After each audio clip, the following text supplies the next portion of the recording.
Hello everyone, welcome to PCMB Diaries. Today we are going to start class 9th maths chapter which is number system. So let's get started. तो सबसे पहले ये chapter start करने से पहले मैं आपको कुछ नंबर्स रिकॉल करा देती हूँ, जिससे क्या होगा कि हमारा जो बेस है वो स्ट्रॉन्ग रहेगा। तो सबसे पहले नंबर आता है नेचुरल नंबर्स। नेचुरल नंबर्स वो होते हैं जो 1 से स्टार्ट होते हैं और इन्फिनिटी तक जाते हैं। उसके बाद है होल नंबर्स।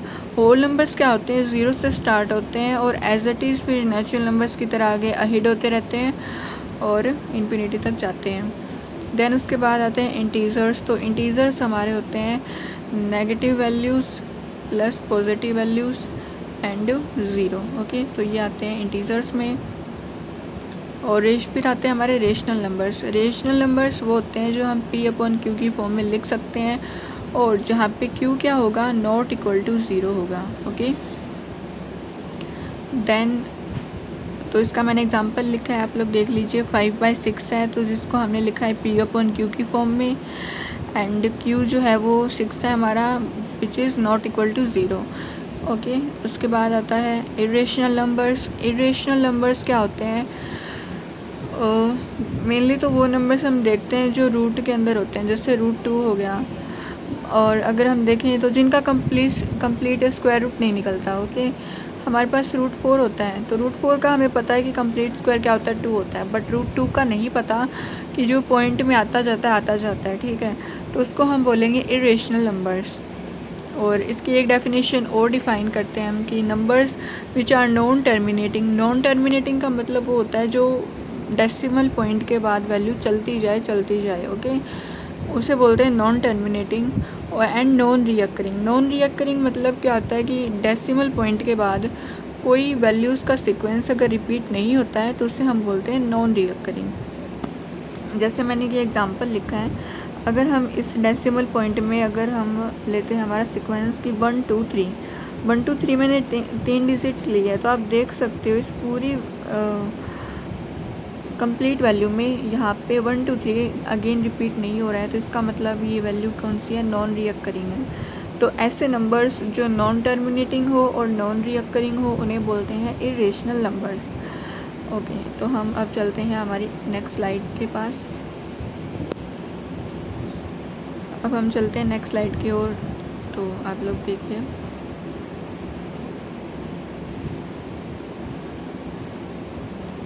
अब है हमारे पास ओड नंबर्स। तो ओड नंबर्स हमें पता है जो 2 से डिविजिबल नहीं होते वो नंबर्स होते हैं। वो स्टार्ट कहाँ से होंगे, 1 से स्टार्ट होंगे। देन हमारे पास आते हैं इवन नंबर्स। इवन नंबर्स वो जो 2 से डिविजिबल होंगे, यानी 2 से स्टार्ट होंगे और ऐसे इन्फिनिटी तक चलते रहेंगे। देन उसके बाद हमारे पास आते हैं प्राइम नंबर्स। प्राइम नंबर्स क्या होते हैं, प्राइम नंबर्स वो होते हैं जो कि जिनके 2 फैक्टर होते हैं।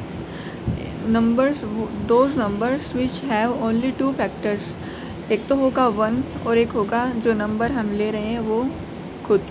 तो इसमें आप एग्जांपल देखिए, 2 लेते हैं हम, तो 2 के अगर हम फैक्टर करें तो एक तो होगा इसका फैक्टर 1 और एक होगा 2, तो इसके 2 फैक्टर आ रहे हैं। अगर हम 3 लेते हैं तो 3 के भी फैक्टर कितने होंगे, 1, 3। ये और किसी के टेबल्स में नहीं आते, ये सिर्फ या तो 1 की टेबल में आते हैं या सेल्फ की टेबल में आते हैं, तो उन्हें हम बोलते हैं प्राइम नंबर्स। ऐसे नंबर्स जिनके 2 ही फैक्टर हो, या तो वो खुद हो या वो क्या हो, 1 हो। ठीक है, देन उसके बाद हम चलते हैं कंपोजिट नंबर्स की ओर। कंपोजिट नंबर्स कौन से होते हैं, जिनके 2 फैक्टर्स होते हैं, 2 से ज़्यादा फैक्टर्स होते हैं। ऐसे नंबर्स जिनके 2 से ज़्यादा फैक्टर हो। फॉर एग्जांपल हम लेते हैं 4, तो 4 के कौन से फैक्टर होंगे, एक तो होगा 1, एक होगा 2 और एक होगा 4। तो 4 के 2 से ज़्यादा फैक्टर्स निकल रहे हैं, 3 फैक्टर्स निकल रहे हैं, तो हम कह सकते हैं कि 4 जो है वो कंपोजिट नंबर है।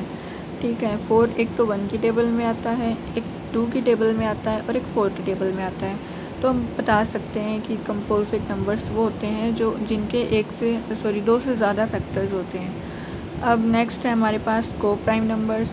तो को प्राइम नंबर्स वो होते हैं ऐसे 2 नंबर्स जिनके बीच का कॉमन फैक्टर 1 आए। तो इसको मैं आपको एक्सप्लेन करती हूँ। मैंने एग्जांपल लिया है 4 एंड 15। तो 4 के हम पहले फैक्टर लिख लेंगे। तो 4 के फैक्टर्स क्या होंगे, एक तो होगा 1, एक होगा 2, एक होगा 4। और फिर हम 15 के फैक्टर्स लिख लेते हैं। 15 के फैक्टर्स होंगे 1, 3, 5 एंड 15। तो जो 4 है वो 1 की टेबल में आता है, 2 की टेबल में आता है, 4 की टेबल में आता है। और जो 15 है वो 1 की टेबल में आता है, 3 की टेबल में आता है और 5 की टेबल में आता है और खुद की टेबल में आता है। तो अब इन दोनों के फैक्टर्स को अगर हम कंपेयर करें तो हमारे पास कॉमन फैक्टर सिर्फ 1 निकल के आता है। तो हमारी डेफिनेशन यहाँ पे प्रूव हो रही है कि ऐसे दो नंबर्स जिनके कॉमन फैक्टर क्या हो, जिनका कॉमन फैक्टर सिर्फ 1 निकल कर आए, उन्हें हम बोलते हैं को प्राइम नंबर्स। तो ये टॉपिक आपका यहीं ख़त्म होता है। अब हम एक्सरसाइज 1.1 का इंट्रोडक्शन के कुछ फैक्टर्स मैं लेके आऊँगी नेक्स्ट वीडियो में, तो मैं वो आपको एक्सप्लेन करूँगी, फिर हम आगे की एक्सरसाइजेज सॉल्व करेंगे। तब तक के लिए बाय, थैंक यू। अगर आपको ये एक्सप्लेनेशन अच्छी लगती है तो इस वीडियो को आप लाइक करिए, शेयर करिए, सब्सक्राइब करिए। Thank you.